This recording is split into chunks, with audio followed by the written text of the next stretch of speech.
안녕하세요. 이엔 이야기입니다. 오늘도 와주셔서 감사합니다.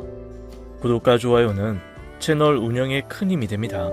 꼭 부탁드리며 오늘의 사연 바로 시작하겠습니다.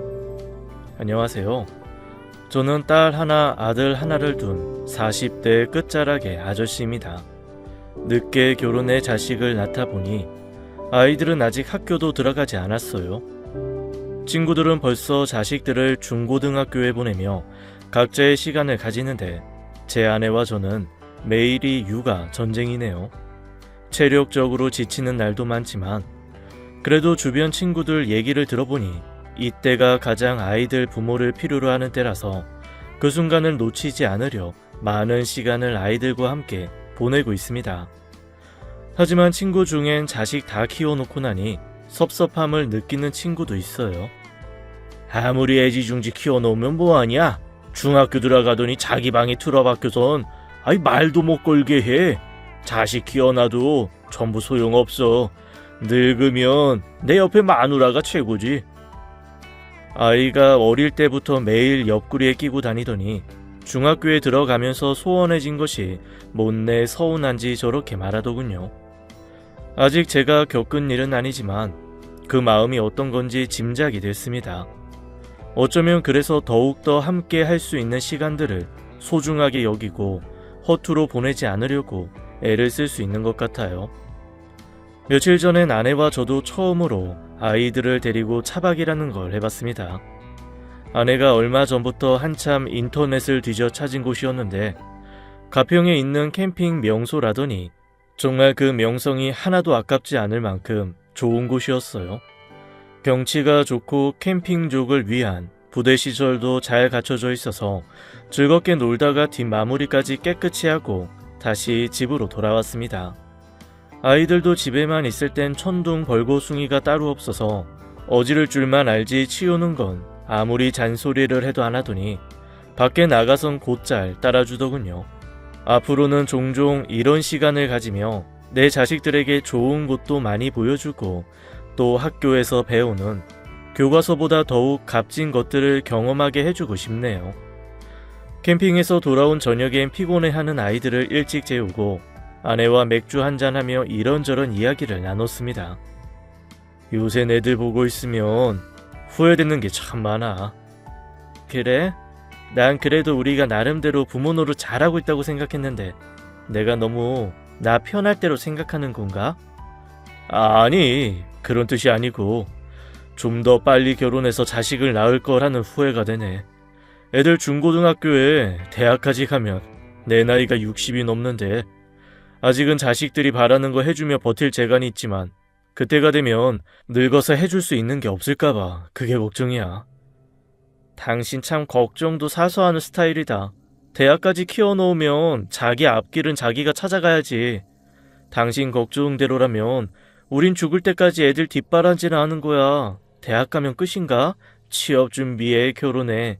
또 지 자식들 낳아서 우리한테 떠맡기려고 들어봐. 애시당초 애들 성인 되면 보살피는 건 손 떼야 해. 아무튼 괜한 걱정하지 말고 얼른 맥주 마저 마시고 주무셔. 아내가 제가 하는 쓸데없는 걱정에 마음까지 따뜻해지는 웃음을 보여주며 덧붙였습니다. 결국 순리대로 살아가는 거야.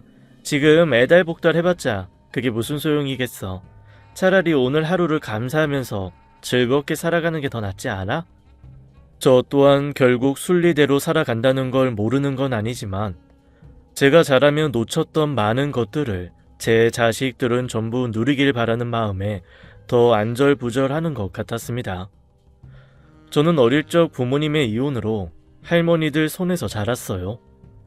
제가 할머니들이라고 하는 이유는 저에겐 2명의 할머니가 계시기 때문입니다. 한 분은 할아버지의 본처인 큰 할머니고 다른 한 분은 아버지를 낳아주신 작은 할머니예요. 큰 할머니가 결혼하고 10년이 되도록 아들을 못 낳자 할머니들의 시어머니, 그러니까 저에겐 증조 할머니가 되는 분께서 작은 할머니를 드렸다고 해요. 작은 할머니가 들어오고도 한참을 아들을 못 낳자 셋째 며느리까지 드리려고 했는데 마침 작은 할머니가 아버지를 임신하셨다고 합니다. 그 덕에 할아버지께서 셋째 마누라까지 얻는 일은 없게 되셨죠. 큰할머니는 종종 그 시절을 떠올리며 고개를 내젓곤 하셨습니다. 세상에, 저 어린 여자를 네 할아버지 마누라 삼으라고 시어머니가 데려왔는데 하도 어이가 없어서 남는 방도 없는데 어디서 재울 거냐 물었지. 아이 그랬더니 날 보고 셋이 한 방에 같이 자라고 하지 않겠냐. 그렇게 큰할머니는 할아버지를 중간에 두고 작은 할머니와 한 방을 쓰셨다고 해요. 그 바람에 큰할머니는 밤만 되면 동네 한 바퀴를 천천히 돌다 늦은 시간이 되어서야 잠을 자러 방에 들어가곤 하셨답니다.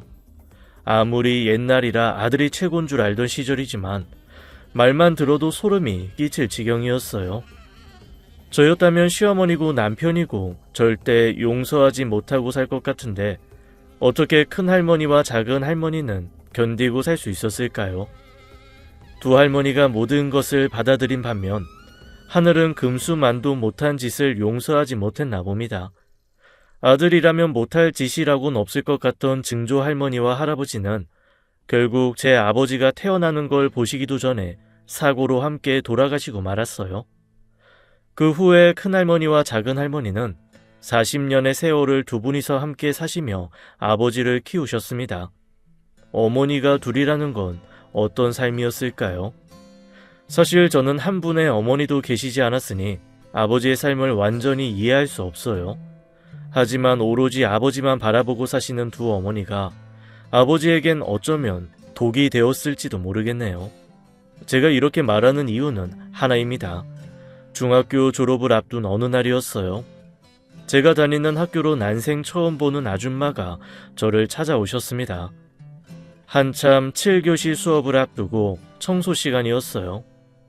정우가, 담임이 너 교무실로 오래. 나? 왜?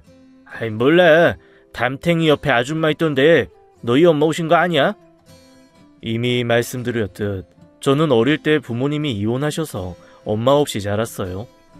하지만 진짜 친한 친구들을 제외하곤 그 사실을 아무도 몰랐기에 절 부르러 온 같은 반 친구는 교무실에 있는 아줌마가 저희 엄마라고 생각한 것 같아요. 학교를 다니는 내내 한 번도 누군가 절 찾아온 일이 없었기에 저는 의아해하며 교무실로 갔습니다.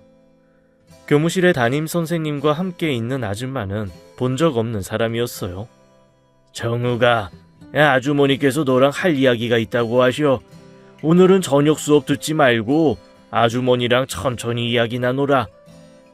평소에 호랑이 선생님으로 수업이나 자율학습을 빠지면 얄짤 없이 혼을 내던 담임이었기에 그 상황이 더욱 이해가지 않았습니다. 그래도 공식적으로 야간 수업도 빼먹을 수 있고 또 그 아줌마가 맛있는 고기도 사준다고 하니 저는 가방을 챙겨 아줌마를 따라 나섰어요. 사실 제 마음 깊은 곳에선 이 아줌마가 우리 엄마를 알 수도 있겠구나 하는 생각도 했어요. 더 솔직히 말하자면 우리 엄마가 날 찾아온 거면 좋겠다는 생각도 했습니다.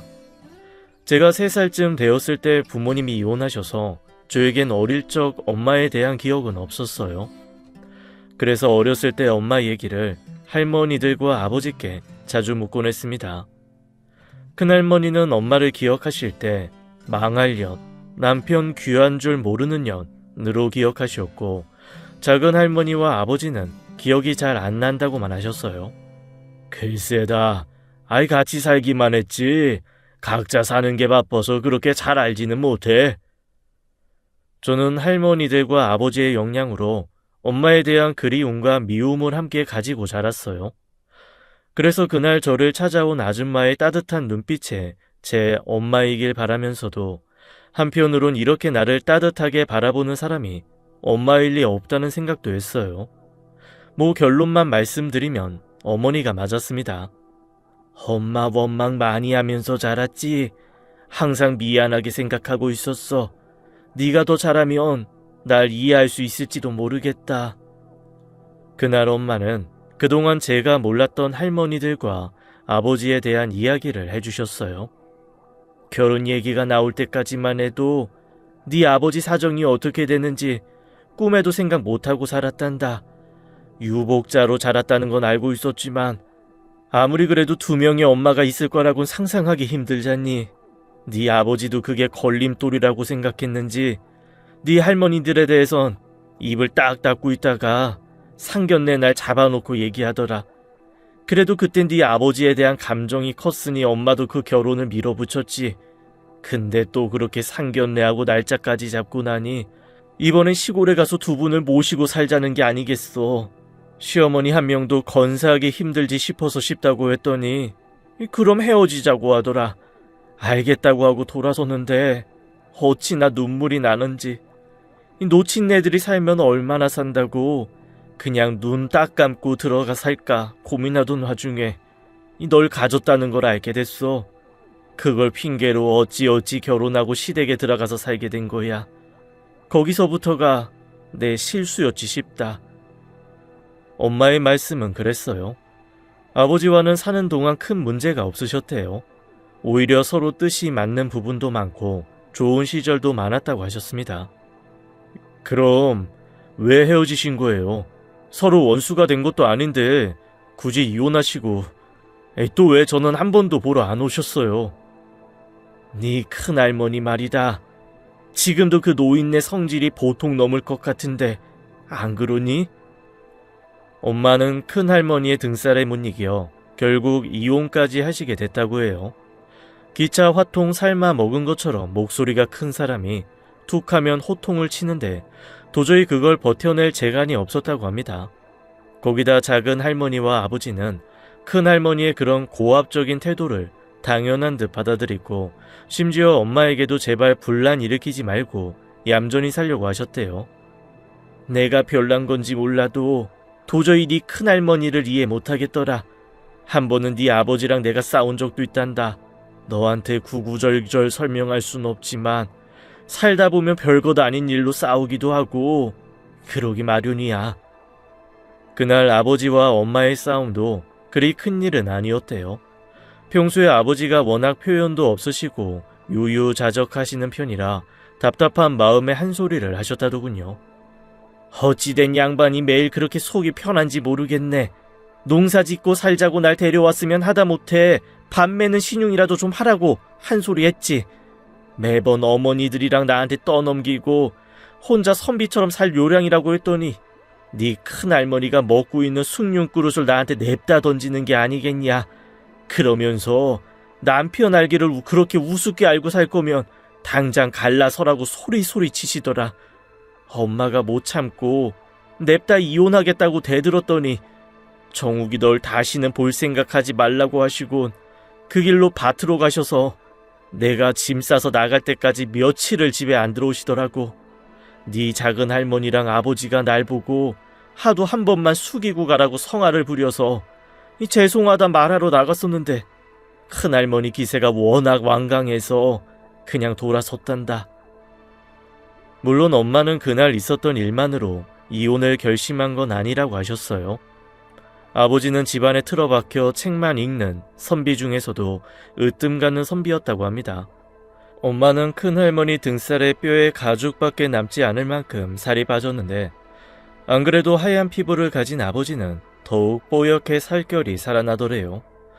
그래서 억울한 마음에 10년이 넘는 세월을 자식이고 뭐고 모른 채 살아왔다고 하셨습니다.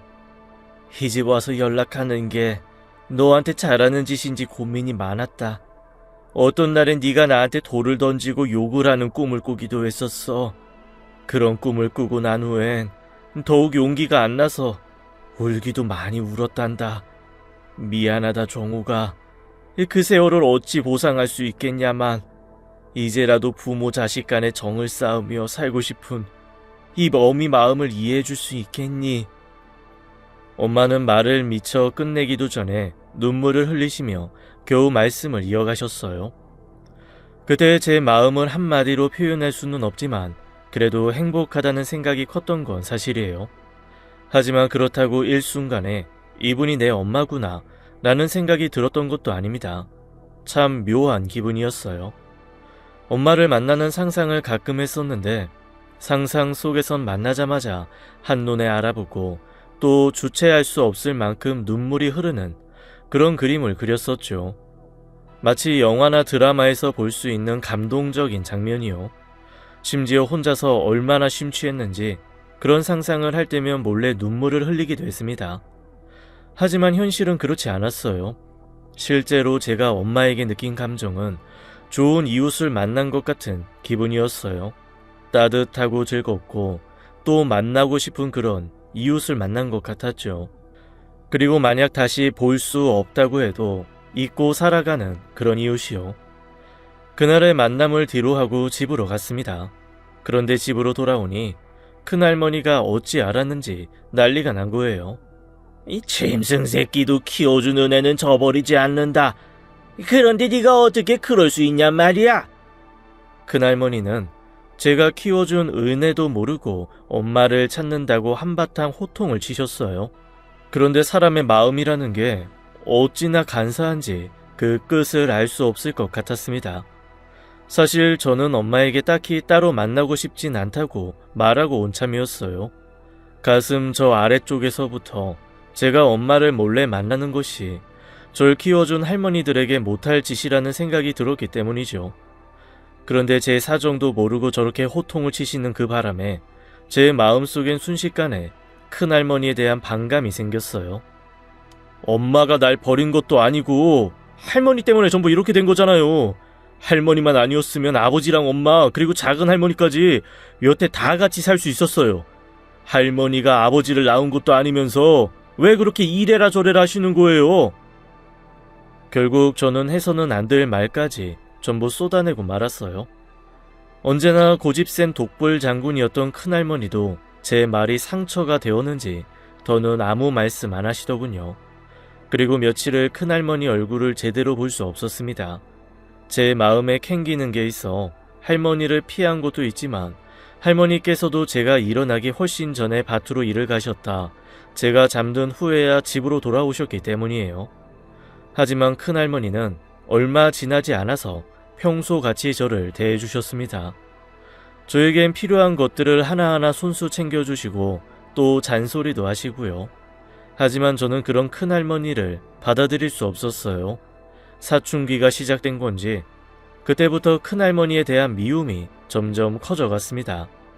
감정의 골이 깊어질수록 엄마를 잃게 된 것이 큰할머니의 잘못 같았고 나중엔 작은 할머니와 아버지에게도 그 책임이 있다 생각되어 두 분께도 나를 세워 대했어요. 그렇게 중학교를 졸업하고 고등학교를 다니는 3년 동안도 그 골은 채워지지 않고 오히려 더욱 깊어졌습니다. 나중엔 할머니들과 아버지 앞에선 꿀 먹은 벙어리처럼 입을 닫아버렸어요. 심지어 고3이 되었을 땐 담임선생님이 진학상담을 위해 아버지를 학교로 오시라고 했는데 그것도 전하지 않고 혼자서 결정했어요. 나중에 아버지께서 그 사실을 알게 되셔서 무척이나 화를 내셨습니다. 대학을 가고 안 가고가 중요한 게 아니야. 네 인생의 첫 결정인데 최소한 가족들에게 얘기는 할 수 있었잖냐. 이 가족 생각은 요만큼도 안 하는 거야. 하지만 여전히 사춘기를 앓고 있던 저는 아버지의 말씀에 바로 대들었어요.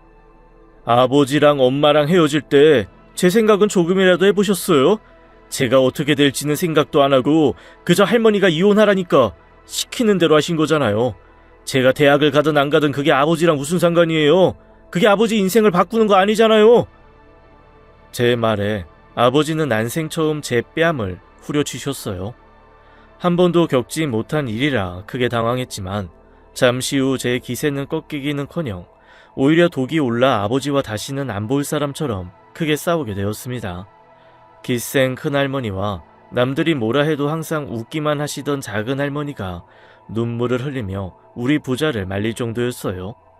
이게 도대체 뭐 하는 짓이냐? 가족이라고 몇 명이나 된다고 이렇게 싸우는지 모르겠구나. 애비는 이제 그만해라. 정욱이도 생각이 있어서 한 행동일 게야. 이만하면 충분해. 정욱이 너도 얼른 아버지한테 죄송하다고 해라. 할머니가 뭔데 나한테 이래라 저래라 하는 거예요. 이놈의 집구석. 학교 졸업하면 바로 나갈 거니까 다들 저는 없는 사람이라고 생각하고 사세요. 제 속에 담겨있던 화가 그리 많았는지 저도 그날 처음 알게 됐어요. 그 일이 고3 여름쯤 있었던 일인데 그 이후 가을이 지나고 겨울이 올 때까지 저는 가족들과 대면 지내게 되었습니다. 그리고 학교를 졸업하고 군대를 가게 되었어요. 군 생활은 남자들이라면 대부분 공감하시겠지만 딱히 돌아가고 싶은 기억은 아니에요. 하지만 무척이나 좋았던 점도 있었습니다. 처음엔 정말 죽을 맛이었어요. 매일 선임들 눈치 보느라 우둔했던 제 성격도 눈치 백단으로 바뀌며 천천히 적응해 갔어요. 그래도 시간이 흘러 계급이 올라가니 조금씩 숨통이 트이기 시작했습니다. 그러다 군대 후임 중 한 명과 친하게 되었어요. 대학교에서 사진을 전공하는 친구였는데 동갑이라 제대 후엔 말도 놓고 친하게 지냈어요. 그 친구를 통해서 저는 처음으로 사진의 매력을 알게 되었습니다. 사진이라면 찍는 것도 찍히는 것도 관심 없던 저였는데 친구를 따라 출사라는 걸 한번 나가본 후에 저 또한 카메라의 매력에 완전히 빠지게 된 거죠. 사실 그때까지 저는 인생의 목표랄 것도 없고 딱히 꿈도 없었어요. 그런데 난생 처음으로 하고 싶은 일이 배우고 싶은 일이 생긴 거였어요. 처음엔 독학으로 사진을 배울까 싶어 이것저것 알아보기도 했습니다. 그런데 카메라의 렌즈에 장비만 해도 엄청나게 돈이 들더라고요. 또 그뿐 아니라 취미가 아니라 나중에 직업으로 삼겠다고 하면 하나부터 열까지 차근차근 배워나가야 한다는 걸 알게 되었습니다. 하지만 당장에 군 제대하고 배달 아르바이트로 겨우 생계를 유지하는데 사진을 배운다는 게 가당키 나겠습니까? 방법이 없을까 고민해봤지만 아버지의 도움을 받는 것 말고는 다른 수가 없었습니다. 하지만 고등학교 때 그 일이 있고 쭉 대면한 상태에서 바로 군대를 가고 또 제대 후엔 독립을 하는 바람에 가족들과 사이가 좀처럼 회복되지 않은 상태였어요. 그런 게 아니라도 군대까지 다녀온 처지에 집에 손을 벌린다는 게 내키지 않더군요.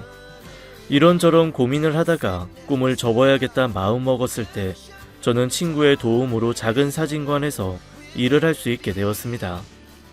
사진관이라고 해도 하는 일은 전혀 관련 없는 게 대부분일 거야.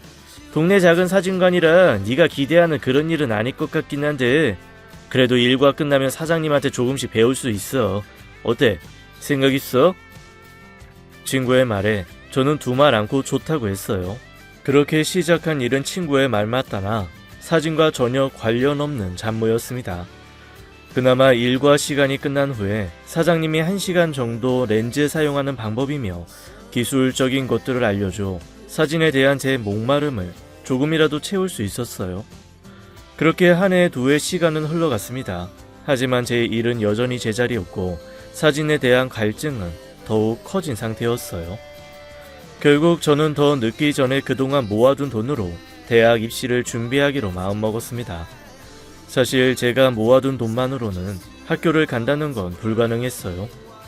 그런데 제가 몇 년째 사진관에서 일하는 모습을 지켜보신 아버지께서 먼저 도움의 손길을 내미셨습니다. 정욱이 네가 사진의 뜻이 있다니 차라리 학교를 가서 전문적으로 배워보는 건 어떨까 싶구나. 더 늦기 전에 제대로 시작해봐라. 속으로 쾌재를 불렀지만 사나이 자존심에 선뜻 좋다는 말이 안 나왔어요. 아버지는 그런 제 속마음도 모두 읽으셨는지 이렇게 말씀하셨습니다. 네가 네 힘으로 해내고 싶어 한다는 거 알고 있다. 하지만 도움 받을 줄 아는 것도 일종의 능력이야. 그리고는 제가 대답을 하지 않자 아버지는 전화를 끊으셨어요. 그리고 며칠을 연락이 없으셨습니다. 그때 제 속이 어찌나 바짝바짝 타던지요. 그냥 눈 꼭 감고 감사하다고 받았어야 했는데 그놈의 자존심이 뭔지 후회가 물밀듯이 밀려왔습니다. 그러던 중에 아버지께서 다시 한번 연락을 하셨어요. 네 뜻이 어떤지 분명히 알겠구나. 이번엔 내가 부탁이 있어서 연락했다. 네 할머니들도 연세가 많으신데 이 조금이라도 더 고우실 때 사진을 준비해두는 게 맞지 싶구나. 그런 거라면 저보다는 사진관에서 찍는 게 더 나을 것 같아요. 저희 사장님한테 말씀드려 놓을 테니까 시간 맞춰서 두 분 모시고 오세요. 아니다. 이 사진관에서 벽 두고 찍을 거면 동네 사진관에서도 충분하지. 아버지 생각엔 좋은 데서 예쁘게 차려입고 찍은 사진이 더 좋을 것 같구나. 아버지는 제게 할머니들의 사진을 찍어달라고 부탁하셨어요. 그리고 그 사진을 본 후에 제게 투자를 하고 싶다고 하셨습니다. 네가 예쁜 사진을 많이 찍어오면 내가 너한테 투자를 하는 게 어떻겠냐. 대신 네 실력이 부족하다 여기면 나도 투자할 마음은 없다. 이 정도면 네 뜻과도 어긋날 게 없다고 생각하는데 네 생각은 어떠냐? 아버지의 제안 자체는 마음에 쏙 들었지만 할머니들과 어디 교회로 나가서 하루를 보내야 한다는 게 영 불편하게 느껴졌어요. 어릴 때의 미운 마음이 남아서는 아니지만 자란 세월만큼 멀어진 것이 그 까닭이겠죠. 하지만 한편으론 인물 사진을 찍어볼 기회라는 생각도 들었습니다. 한참 고민 후 여러 가지 제 계산으론 해볼만 하다 싶어 아버지께 알겠다고 대답하였어요. 그리고 바로 나를 잡아 휴일 하루 집으로 내려갔습니다. 어차피 아버지가 운전해주는 차를 타고 가서 편하게 사진만 찍고 오면 되겠다 여겼는데 웬걸요? 아버지께서 차 키를 저에게 주시는 겁니다. 너랑 할머니들만 가는 거다. 아버지는 할 일이 많아서 같이 못 가. 당황스러운 마음에 텐마루에 앉아 계신 할머니들을 보았어요. 오랜만에 외출이라고 10년은 더 묵혀둔 꽃무늬 블라우스를 입고 한껏 치장을 하셨더라고요. 햇빛에 그을려 새까매진 피부에 누렇고 파란 꽃이 그려진 블라우스를 입은 모습이 참 안 어울리더군요. 그런데 그 풍경이 제 마음을 할머니들과의 외출로 잡아 끌었습니다. 텐마루에 대롱대롱 매달린 할머니들의 발끝에서도 이번 외출에 들떠 있다는 것이 느껴졌거든요. 알았어요, 아버지. 그럼 여기서 멀지 않은 데로 다녀올게요. 그걸 깜빡할 뻔했구나. 여기 주소 있으니까 이리로 가거라. 하루 숙박도 잡아뒀다. 아버지가 주신 쪽지에는 삐뚤빼뚤한 글자로 주소가 적혀 있었어요. 요새라면 1시간 좀 넘게 걸리는 거리인데 그 당시 도로 사정으로는 꽤나 멀찍이 떨어진 곳이었습니다. 아버지, 여기 가려면 한나절이에요. 너무 멀어요. 그래서 숙박도 잡아놨다 하지 않냐? 할머니들 모시고 오랜만에 나가는 거니까 좋은 데 가서 고운 사진 많이 찍어 와라. 아무래도 할머니 중 한 분이 쓴 글자 같은데 작은 할머니는 글을 모르시니 큰 할머니가 적어둔 주소겠죠. 그 순간 또다시 큰 할머니 소나기의 집안이 들썩인다는 생각이 들어 기분이 썩 좋지 않았습니다. 그렇게 시작부터 삐걱거린 여행은 가는 내내 문제를 달고 다녔어요. 주로 문제거리는 큰할머니가 만드셨죠. 안 그래도 목소리가 큰 양반이라 그냥 하는 말도 귀청이 따가운데 사서건건 뭐가 그리 불만인지 모르겠더군요. 특히나 작은 할머니를 대하는 태도를 보고 있자면 화가 치밀어 올랐습니다. 3살 배기 어린애한테도 그러지는 않을 것 같았어요. 어릴 때에도 생각했었지만 작은 할머니가 심성이 고운 분이라 웃고 넘어가지만 웬만큼 고약한 성격이라면 애당초 사단이 나도 크게 났을 겁니다.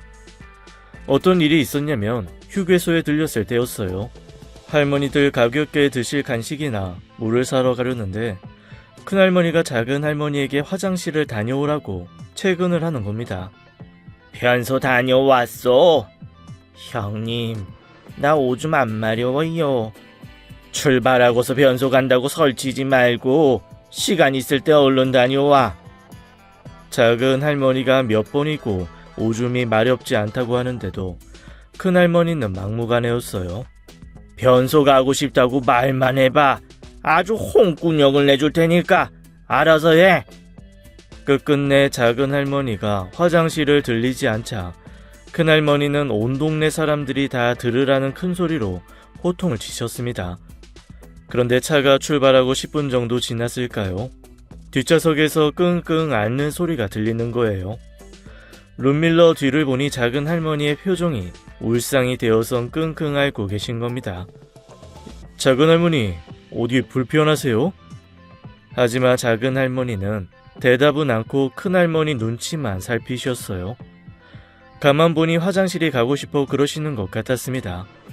저는 할머니에게 다음 휴게소까지만 참으라고 말하곤 속도를 내서 달렸습니다. 큰할머니는 옆 좌석에 앉은 작은 할머니가 앓던가 말던가 들은 채도 안 하셨죠. 그러다 화장실이 꽤나 급하신지 작은 할머니의 앓는 소리가 좀 더 빨라지자 큰할머니가 큰 소리를 내기 시작하셨어요. 아이고, 밀어나. 이럴 줄 알고 내가 미리 변소 다녀오라고 몇 번이나 말했어. 내가 속이 터진다. 다음 휴게소는 얼마나 가야 나오냐? 이 할망구 방광 터지 같다. 아예 아무데나 숲 있는데 좀 세워봐라.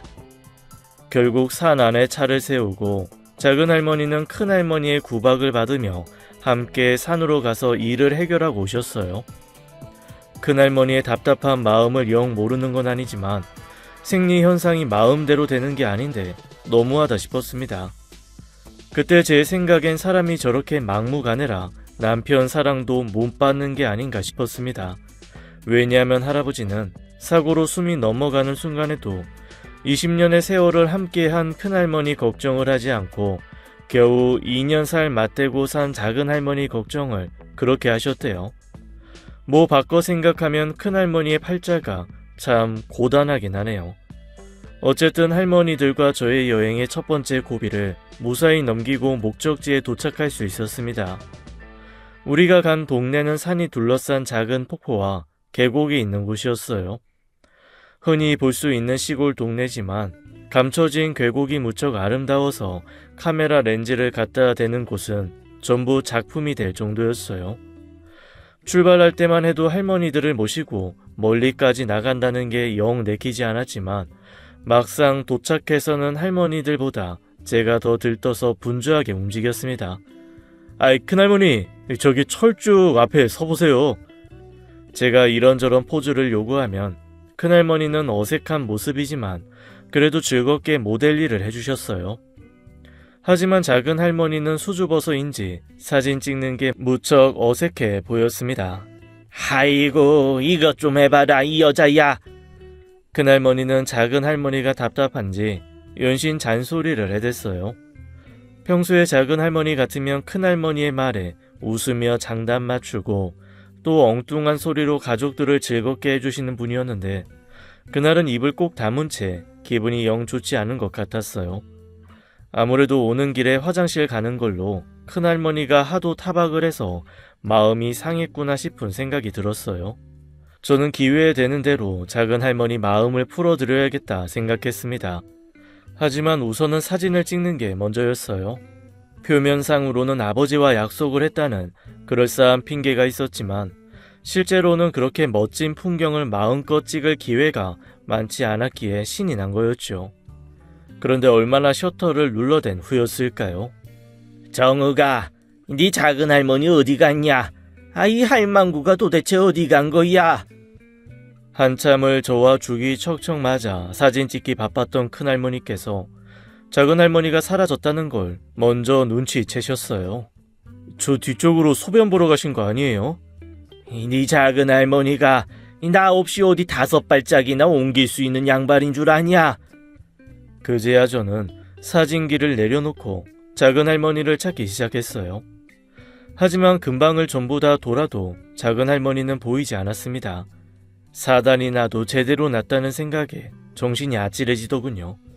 그러면서 또 얼마나 못난 생각이 드는지요. 할머니가 괜한 일로 트집이나 잡고 타박하시니까 작은 할머니가 숨으신 거 아니에요? 사실 연세 많으신 할머니들을 모시고 간 여행에서 제가 정신을 똑바로 차렸어야 했는데 그 책임이 무거웠기 때문인지 저는 어느새 큰할머니 탓하고 있었어요.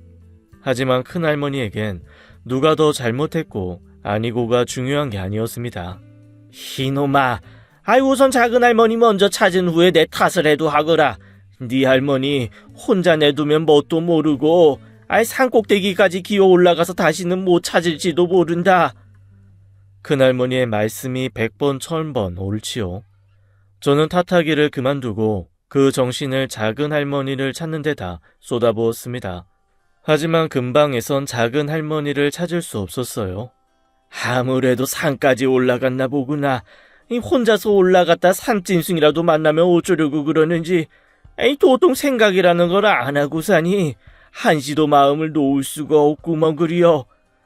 큰할머니가 펴지지도 않는 허리를 하고 산길을 천천히 발걸음을 옮기셨어요. 저는 큰할머니가 앞장서서 산으로 올라가시는 걸 말렸습니다. 할머니, 산에는 저 혼자 다녀올 테니 할머니 저기 앉아 계세요. 네가 이 산을 어찌 알고 혼자 간단 말이야? 할머니도 모르시긴 마찬가지잖아요.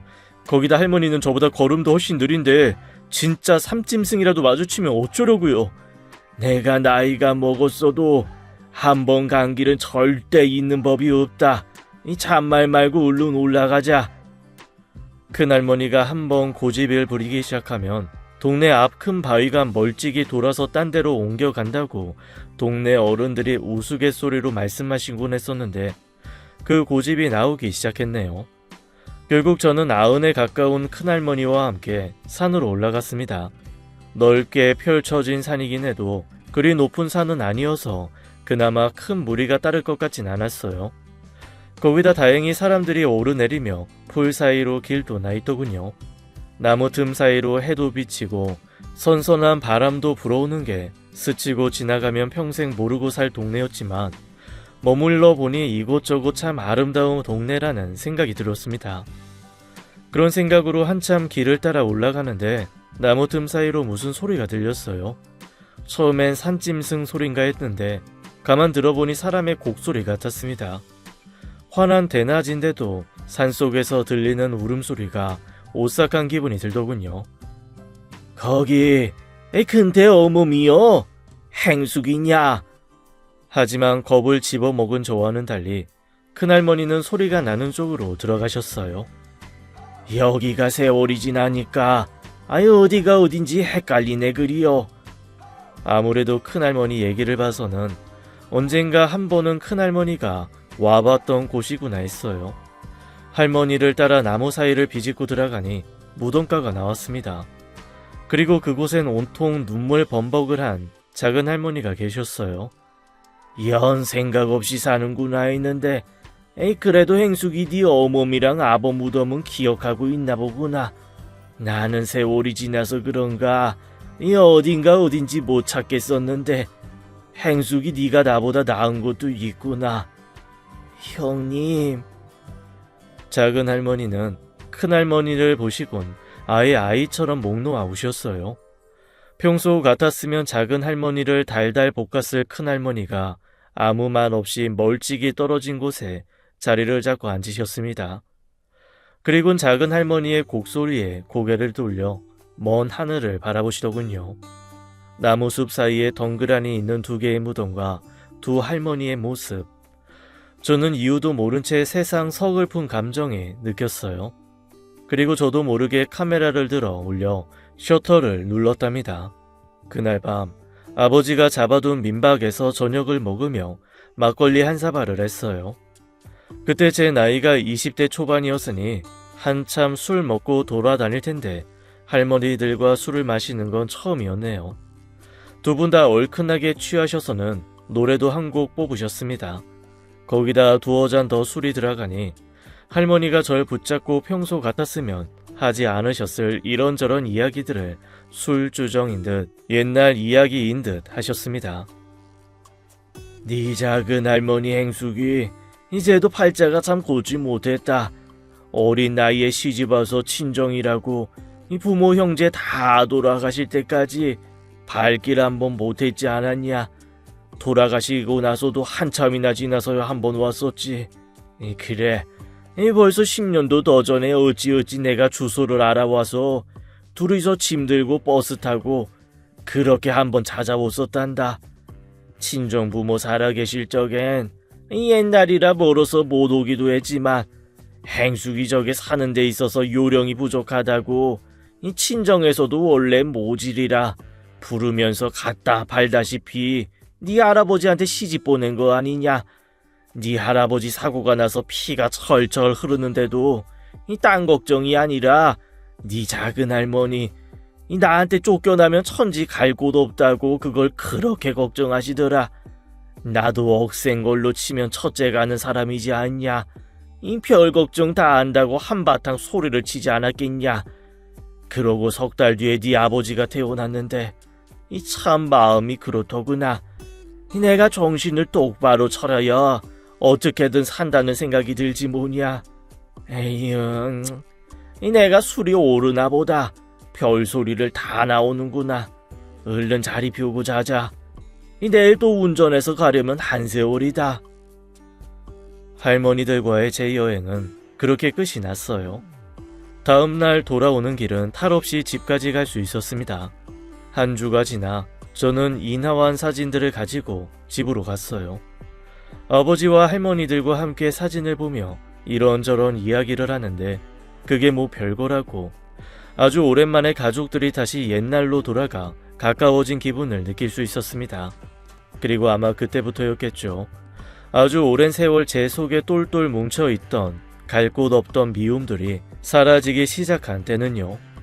그 후로 저는 아버지의 도움으로 대학에 가서 사진 공부도 하고 지금은 어엿하게 자리를 잡고 결혼도 했답니다. 지금은 세월이 흘러 두 할머니 모두 제 곁에 계시지 않아요. 이제는 하늘에서 아버지와 제가 사는 모습을 지켜보고 계실 듯합니다. 어렸을 때는 온전치 못한 가족의 모습에 원망도 많았는데 돌이켜보면 할머니들의 사랑이 느껴지는 추억들이 많아요. 어린 나이에 원망거리를 찾느라 가족의 소중함을 모르고 보낸 지난 세월이 너무 아쉽네요. 그래서일까요? 저는 제 자식들이 하나라도 더 많은 걸 보고 느끼며 가족의 소중함을 오롯이 느끼길 바라고 있답니다. 하지만 받은 사람은 그걸 모르겠죠. 제가 그랬으니까요. 지금도 어찌 사는 게 옳은 건지 모르겠습니다. 말 나온 김에 다음 주말에는 할머니들과 함께 갔던 그곳으로 가족과 함께 가봐야겠어요. 이번에는 시골서 혼자 글도 쓰고 밭도 가꾸며 살아가는 아버지도 함께 모시고 다같이 가족 여행을 떠나야겠어요. 지금까지 옛이야기였습니다. 끝까지 함께 해주신 여러분 감사드리며 저희는 다음 사연으로 돌아올게요. 감사합니다.